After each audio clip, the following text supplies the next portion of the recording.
Hey guys, I've tried making this video like 5 times now and I keep on deleting it because I keep on not knowing what to say. Like I'll start something and I wouldn't know what my point was, which happens a lot. But today it's just been, my brain has been very fuzzy lately, which is why I haven't uploaded a video, and I didn't want to upload another video of me talking, but look what I'm doing right now. I know that the blue light doesn't really look good on me, but we're just gonna have to persevere. But anyway, I was gonna upload a video that was all about the movie All About Lily Chou-Chou, and what was I gonna talk about? I think I wrote it down somewhere.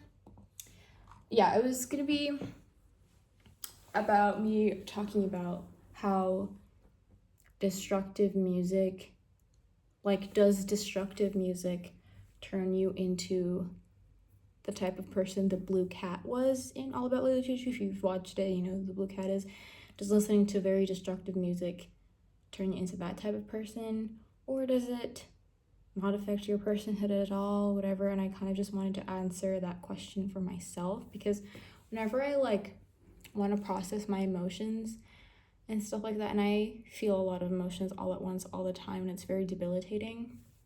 But whenever I watch movies like All About Lily Chou-Chou, especially in relation to music, I kind of use that movie as a muse to help me process my emotions, which is kind of meta because that movie also deals with what a muse means to someone.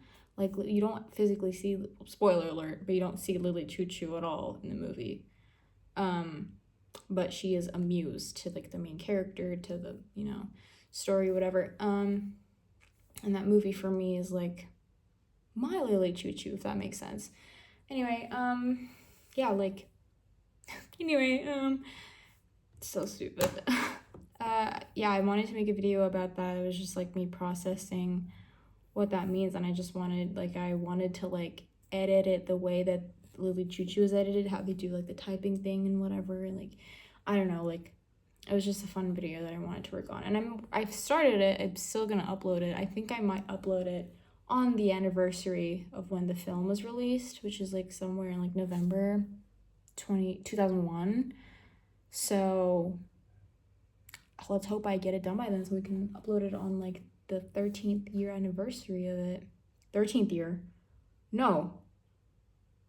23rd year. Oh my god. Did I just factory reset my brain to 2014? Anyway, it was a little bit cray-cray of me. But I have just been, I recorded a voice recording of what I thought about the movie and everything I wanted to say about that video, whatever. And I listened back at it, and I just sounded way too, I didn't want to be there. I didn't want to be alive. I just sounded like the destructive music that I was talking about, and it didn't make me feel good. It wasn't very Alex G lyrics of me. It wasn't very Runner by Alex G. So I scrapped it. The editing stuff is still there. I just need to redo the voice recording thing, whatever. And I also just want to talk about my feelings and stuff. I've already written down the deets in my diary. And I won't talk about the deets on the internet because it's a little bit scary. But I've recently watched Arcane, and that was very healing. And I know I'm 3 years late to watching Arcane, but I'm very grateful that I'm 3 years late because now I only have to wait a month for season 2, whereas people had to wait 3 years for season 2, if that makes sense. So it's kind of a flex, actually, and I really, really love that show. And I have been watching so many video essays by this one specific dude on YouTube. I think his name's Sheen or something. Not the brand Sheen. It was SH something. But his video essays that, if you search up how women are written Arcane, how men are written in Arcane, Kate Vi analysis, whatever, they're such good videos. I think those are one of the best video essays I've ever watched on YouTube, and I watched that and I was I could never make a video essay. I feel if I were to make a video that was like that, it'd always have to be titled or connotated as something of a like an opinion piece of sorts. And I know that an opinion piece is technically an essay too. I mean, any video that requires research or like talking about a specific thing that you have points and it's kind of technically considered an essay, but not like I don't ever want to make videos that are like someone could use as a reference in their college thesis. Like, that's a little bit scary. I'd never want to be that person. I want to write something that'd be like that, but not a video. But anyway, that's beside my point. But yeah, I watched Arcane and like I was struggling with like things. And that shows such an escapism sort of thing, but it was also kind of like a reality check. And this is gonna sound a little bit loser of me, I guess, but I have been reading books since I could learn how to read, and I'm an only child. I didn't grow up with siblings. I grew up with my cousins, but when I started getting into like tweenhood, I didn't live with my cousins anymore, and that was really hard on me. And so I didn't really have anyone at home to like talk to. So the only people I would essentially talk to was like my mom, my favorite characters. Like, I saw a lot of myself in my favorite characters, and they were always like, whenever I was going through something, even as like a teenager and even now as an adult, I look at my favorite characters and I think like, oh, what would they do? Whatever. I kind of just thought of them as real people, and like looking at their stories and how you can apply that to your life, which I think is like the main point of like storytelling, whatever. But I feel like now that I've gotten older, I neglect that a lot. And now whenever I watch media, I always just kind of look for characters that I can relate to in retrospect, if that makes sense. Like, I'll watch a movie, I'll be like, oh my god, yeah, I can relate to that. This character reminds me of this specific time in my life, and it's never recent. And I miss watching shows where it was very recent. Like when I watched Everything Sucks in 2018, oh my god, everything that happened with Kate Messner, is that her name? I related to every single scene she was in the first season of Everything Sucks. Do with that information what you will. But I missed like being like, whoa, this is happening to me right now. And when I watched Arcane, I was like, whoa, this is happening to me right now. Obviously not specifically, like, I'm not in Zon. I don't have a sister that I was estranged from. I didn't go to jail for 7 years. Well, just kidding. But there are like specific moments in that show that I was like, whoa, I can apply this to my life right now. And it unlocked that sense of wonder. Do you know what I mean? Am I just babbling? Is this relatable? I'm not trying to be relatable, but I don't know. Someone recently told me I remind them of Ruby Cruz. That's a compliment, thank you. But specifically her role in Bottoms. Still a compliment, thank you. But yeah, so that's all I wanted to say, actually. I don't know what the point of this video was. I want to title this video, my god, why have you forsaken me? Because, like I said, being a woman sucks. I feel like I'm being forsaken right now.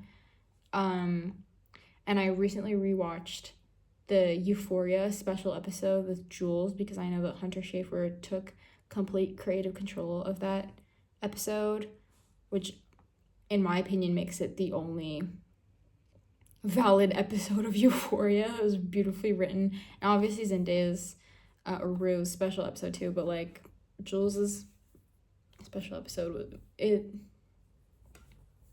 think that's girlhood in like a movie in like 40 minutes summarized, I think. But I rewatched that and it got me thinking about things, and at first I was like, wow, I really hate being a girl. And I was like, no, I actually really like being a girl, but it sucks that being a girl has to be that way. And I remember one time, I really hope someone from my mom's church isn't watching this, but one time my mom asked me to speak in front of all these women in the church that she goes to and like talk about my relationship with my mom because I'm very close with her. And she, like, me and my mom's relationship is a lot like Marceline and her mom, which I know is crazy because like Marceline only had like barely any time with her mom, and obviously I live with my mom. I'm 21 and I still live with my mom. But anyway, yeah, so like I think that's just like Marceline and her mom reminds me of me and my mom when I was younger. And so she asked me to make like a speech and like talk about how my mom raised me, whatever, and like how I've maintained a good bond with my mom all throughout these years. And I don't think I'm the right person to ask that because I still struggle with it and I internalize a lot of resentment and just kind of like deal with it because I feel like if I talk about it with my mom, I'm scared of losing that bond with her because like she knows, like she knows. But I made that speech and there were over like 50 women in that room and I have never seen that many daughters cry over their mothers. Like these were like 50, like they would range from like women my age to like 50-year-olds who are mothers and stuff like that, and they came up to me after I made that speech about like what it's like having my mom as my mom and what it's like having that bond with her. And having talked to that many women and their experiences with being a daughter and being a mother, like it was so crazy, and all I could think of was men never have to feel this way. Men won't ever have to, you know what I mean? Like they just won't ever understand this hurt, but also this love. You know what I mean? Like that's so cliche, whatever. But they just don't get it. They don't, like, especially mothers who have had to immigrate to another country to raise their kids or like to provide for their kids, and their kids are like left back in their home country and being raised by their grandparents, whatever. Like of course fathers and stuff like go through that too, but like I can't imagine being a mother and having to leave my child behind. My mom couldn't even imagine that. And having talked to these women, like it was just so eye-opening, and it made me really depressed, but it also made me grateful to be a woman because like that whole time it just felt like those like girlhood core videos to like Billie Eilish's What Was I Made For. Like it was literally just that, and it was so overwhelming, and I don't know, but yeah, but it was crazy. It was the first time I was also like the first time I ever bonded with that many women before, and it was about, obviously, like being a woman isn't only about being a mother, being a daughter, whatever. It's a big part of it, especially the daughter part.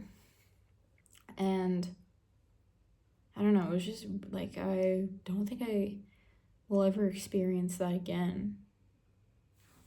But I don't know, I've just been thinking about it and I don't know what I'm trying to say, but essentially like period, women, forsaken women. Oh my god, that would be such a good girl band. Anyway, I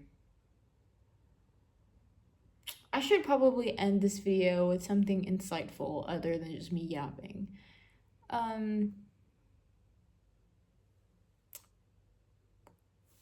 Watch the Euphoria special episode with Jules. Maybe, no, because you need context for that, I think. And I feel like it's not really worth watching Euphoria. I think you should watch Everything Sucks. It's a really good girlhood-ish show. Arcane, if you haven't already. The season 2 teasers are pretty good. If you don't want to be spoiled, then don't watch it. The teasers, I mean, you should watch Arcane. It's really good. And then watch the video essays. I feel like now, I feel like you're stupid if you haven't. Okay, not stupid. That's so mean. You just need to watch the video essays about Arcane. If you're not just getting into Arcane, but anyway, and shout out to Aubrey Lord. Her name isn't Aubrey, it's Audrey. Oh my god, is it? Oh, I think I have dyslexia. It's Audrey Lord. Oh god. Anyway, go read her. Go read her book called Zammy. I leave you with that. That was my mental health update. This is a video diary. I'm gonna call it video diary. My god, why have you forsaken me? Okay, bye.